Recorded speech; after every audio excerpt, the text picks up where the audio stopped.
They're one of the world's ancient Christian communities, and they're facing the threat of extinction. Syrian Christians have little reason to trust Syria's HTS government to protect them. At a recent Coptic Solidarity panel discussion on Syria, Syrian human rights advocate Ashuriena Abraham, a representative of the Assyrian International Council, detailed the suffering of Christians living in northeast Syria and highlighted the failure of Kurdish militias to protect them from Islamic State jihadists. The night ISIS entered Assyrian villages, the Khabra River swelled, and in the chaos, high-ranking Kurdish officials rushed to seize lands in Qamishli.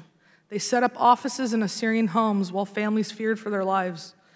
When confronted and asked why they were not fighting, multiple members of my family were told point blank, "We will not sacrifice ourselves for filthy Christians." We saw this in Iraq when the Kurdish Peshmerga, or those who fight death, disarmed Assyrians and Yazidis 2 weeks before ISIS and abandoned 7 critical posts without firing a single bullet, leaving us to slaughter, only coming back to follow Western forces and paint a picture of protection. How are we expected to place our faith in regimes like this? How can the world believe they are our defenders? Those who leave us to slaughter in silence while building false narratives as our protectors will never be guardians of peace because they are among the many architects of our erasure. International actors hail the Kurdish administration as a sanctuary for Christians, promoting a future Kurdish state built on the bones of indigenous Christians and branding it a beacon of tolerance in a fractured region. But like the fig tree Jesus cursed, lush in appearance yet barren at its core, this administration wears the guise of protection while ripping out the very roots of indigenous Assyrian Christian existence. On the ground, Assyrians are not equals. We are threatened into silence or risk disappearance and death. Our schools were shut down for refusing to adopt a politicized curriculum that glorifies the PKK, rewrites Assyrian history, and turns education into an instrument of indoctrination.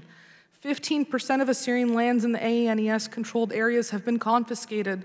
Over 1,400 homes and farms remain illegally occupied in the Khabra River Valley. The SDF digs trenches on our churches and cemeteries, militarizing our sacred Christian spaces to provoke brutal, relentless Turkish retaliation. We don't want war where we worship. We don't want to be pawns in someone else's war. We don't want our churches turned into battlegrounds to manufacture illusions that one regime protects us while another attacks us, manipulating our suffering for Western backing at the expense of our existence. We don't want to balkanize Syria, but we want a foundation for sustainability where Assyrians can manage local governance, education, security, and cultural preservation without fear of interference or demographic manipulation. International aid, oversight, and recognition must support this initiative, not as a favor, but as an overdue corrective to decades of disenfranchisement. There is legal precedent for this. Under the UN Declaration on the Rights of Indigenous Peoples have the right to self-determination. We do not ask to be rescued, we just want to be recognized. We want our indigenous rights. We want human rights. We cannot have meaningful conversations about protecting Christians if we are not listening to genuine Christian voices, those who are not speaking under the very real threat of death in front of the very regimes persecuting us. If we remain silent now, this pattern of murder and injustice will continue until the very last Assyrian in Syria is dead or gone, and every road of our homeland is once more fractured, and regimes continue to pave over our freshly dead, bloody bodies. A community who still speaks the language of Jesus and whose evangelistic force spread Christianity from India to China will be a footnote in history. If we care about protecting Christians, we must stop applauding the hands that strangle us, stop funding the systems that erase us, and start standing with the people who have historically fought for all marginalized groups and now have been abandoned to fight alone just to stay alive while the world turns away from us and tokenizes our suffering to advance their corrupted agendas. What do Syrian Christians expect from the new government? What changes would they like to see to ensure their rights and security? Bassem Ishak, a member of the Syrian Democratic Council, emphasizes that for Syria to genuinely transition to a pluralistic future, the rights and dignity of religious minorities must be protected. There remains a vacuum in clear legal protection for religious minorities. Without a political framework such as a Bill of Rights and without a strong independent judiciary, the rule of law and the protection of Christian property rights and business, Syrian Christians risk soft ethnic cleansing and eventual uprooting.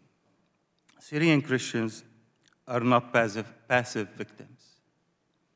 They are adapting, evolving, and increasingly engaging in civic and political life.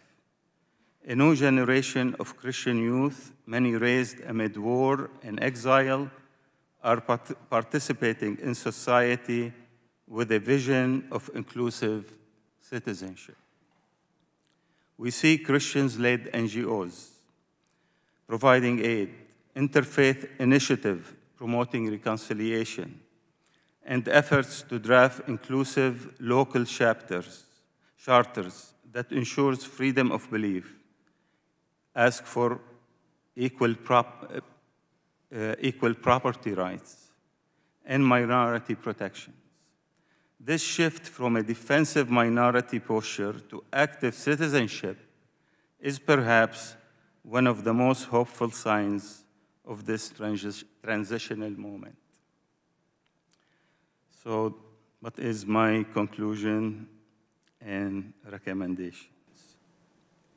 First, constitutional guarantees. The new constitution must enshrine full religious freedom, equal citizenship, and the protection of heritage sites and institutions. Second, political inclusion. Christians and other minorities must have proportional representation in governance, especially the local level where they reside.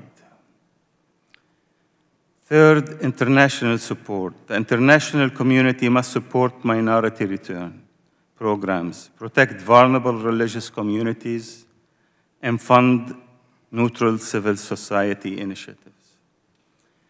Finally, fourth, truth and reconciliation. A national healing process must include the stories of all communities, including Christians, who suffered like other Christians, Syrians, under Assad tyranny and the internal war of the last 13 years. In closing, a young Christian lawyer in training summed it up for me. She told me last summer, while I was visiting in northeast Syria, we don't want to hear about democracy anymore. Armed conflict has made it irrelevant to our situation. Tell them we yearn for justice, equality, and the dignity that God bestowed on us all. Up next, what to expect from the Trump administration on Syria and what the world must do to protect Syrian Christians from extinction.